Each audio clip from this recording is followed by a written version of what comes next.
প্রিয় ছাত্রছাত্রীরা, আজকে আমি তোমাদের পঞ্চম শ্রেণীর দ্বিতীয় পর্যায়ক্রমিক মূল্যায়নের পরিবেশ ও বিজ্ঞানের 3 নম্বর স্কুল বালুরঘাট হাই স্কুলটা করে দেখাবো। একের দাগের দেখো, সঠিক উত্তরটি নির্বাচন করো। মালভূমি অঞ্চলের মাটির রং, এটা হবে কয়ের দাগ লাল। পরের প্রশ্ন দেখো, ডিভিসির অবস্থান যে নদীর ওপর তা হলো, এটা হবে গয়ের দাগ দামোদর। পরের প্রশ্ন দেখো, একের 3-এর দাগ, সবুজ বিপ্লব যার সঙ্গে যুক্ত তা হলো, এটা হবে কৃষি।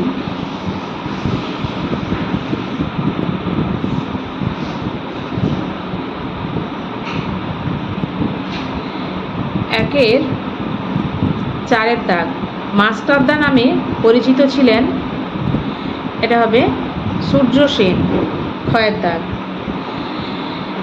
একের 5-এর দাগ, শিশু দিবস হলো 14ই নভেম্বর, ক্ষয়ের দাগ। শ্বাসমূল দেখা যায়, এটা হবে ক্ষয়ের দাগ সুন্দরী গাছে।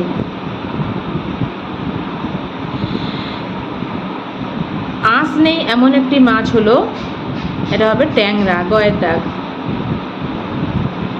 পরের প্রশ্ন দেখো, 2-এর দাগ, শূন্যস্থান পূরণ করো।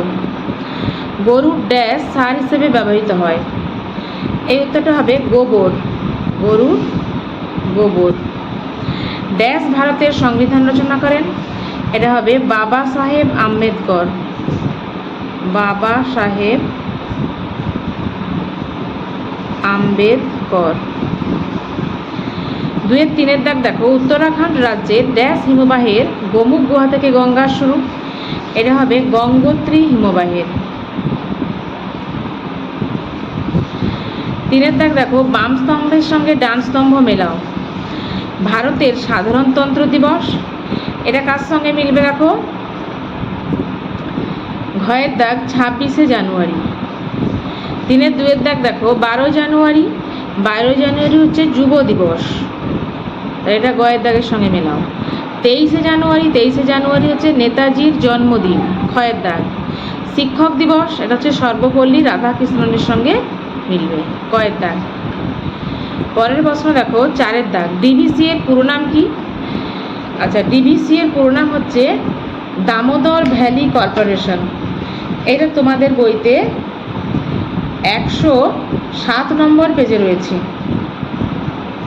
দেখো, ডিভিসি এর পুরো কথাটার মানে হলো দামোদর ভ্যালি কর্পোরেশন, এটা 107 নম্বর পেজে লিখবে। 4-এর 2-এর দাগ দেখো, কোন জেলায় বেড়াতে গেলে তুমি অজয় নদ দেখতে পাবে? এটা হচ্ছে বীরভূম জেলায়, বীরভূম। 4-এর 3-এর দাগ দেখো, চৈতন্যদেবের জন্মস্থান কোন শহরে অবস্থিত?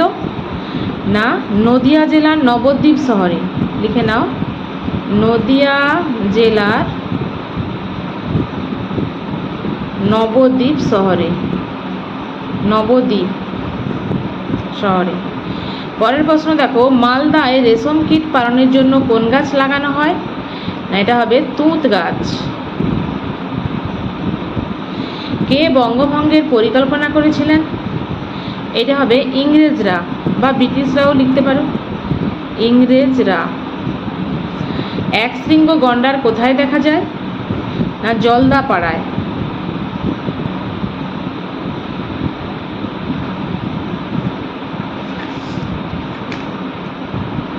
জলদাপাড়া অভয়ারণ্যে।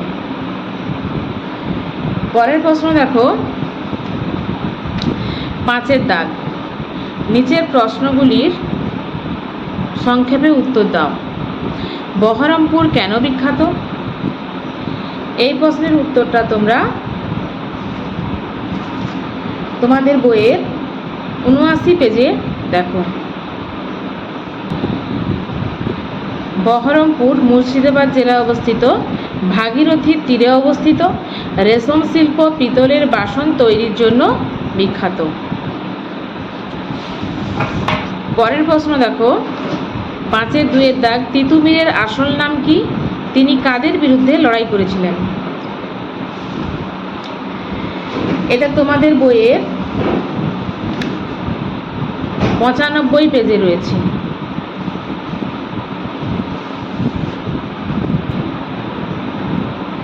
তিতুমীরের আসল নাম হলো মীর নিসার আলী। মীর নিসার আলী। তিনি কাদের বিরুদ্ধে যুদ্ধ করেছেন? না, ইংরেজদের বিরুদ্ধে। 5-এর 3-এর দাগ দেখো, লুপ্তপ্রায় মাছ কাকে বলে? উদাহরণ দাও। এই প্রশ্নের উত্তরটা তোমাদের বইয়ের 115 নম্বর পেজে রয়েছে।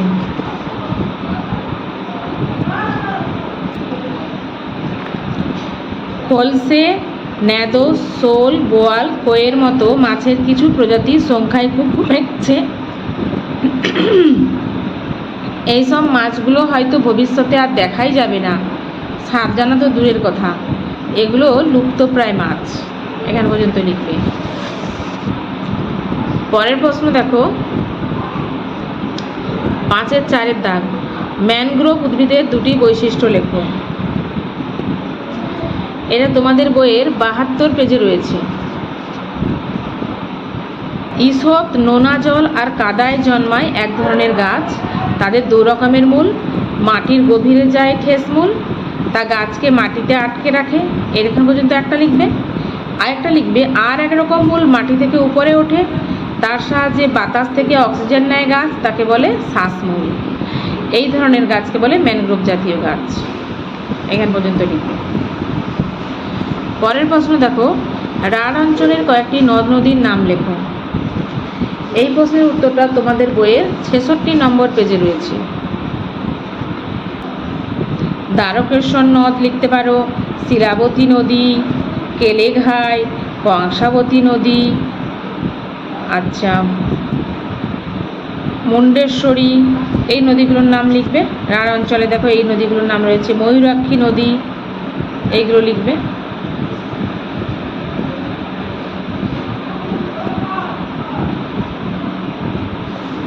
পরের প্রশ্ন দেখো,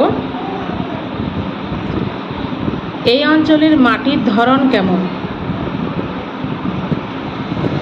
এই অঞ্চলের মাটি হচ্ছে, দেখো এখান থেকে লিখবে যে উর্বর মাটি, সব জায়গায় উর্বর মাটি, বেশিটা দোআঁশ, কিছুটা এঁটেল, ভূমি প্রায় পুরোটা সমতল। এটা লিখবে। পরের প্রশ্ন দেখো, 5-এর 6-এর দাগ, সবুজ বিপ্লব বলতে কি বোঝো? এই প্রশ্নের উত্তরটা তোমাদের বইয়ের 101 পেজে রয়েছে। এইখান থেকে লিখবে যে সার ও কীটনাশকের ব্যবহার কিভাবে বাড়লো তা তো শুনেছো, এটা না লিখে তোমরা এটাকে বানিয়ে লিখবে। সার ও কীটনাশকের ব্যবহার বাড়িয়ে কিছু কিছু অব্যবহৃত জমিও কাজে লাগিয়ে লিখবে। লাগিয়ে আমরা মোটামুটিভাবে নিজেদের দরকার মতো খাদ্য নিজেরাই উৎপাদন করতে পারলাম। এই ঘটনাকে ভারতের সবুজ বিপ্লব বলা হয়। এখান পর্যন্ত লিখবে। আচ্ছা, তাহলে আজকে এইখান পর্যন্তই। পরের দিন তোমাদের আমি বাঁকুড়া খ্রিস্টান কলেজের স্কুল 4 নম্বর স্কুল প্রশ্নগুলো সমাধান করে দেখাবো। ছোট্ট বন্ধুরা, আজকের মতো এতটুকুই। ভিডিওটি ভালো লাগলে লাইক, কমেন্ট, শেয়ার এবং সাবস্ক্রাইবের মাধ্যমে অবশ্যই পাশে থেকো।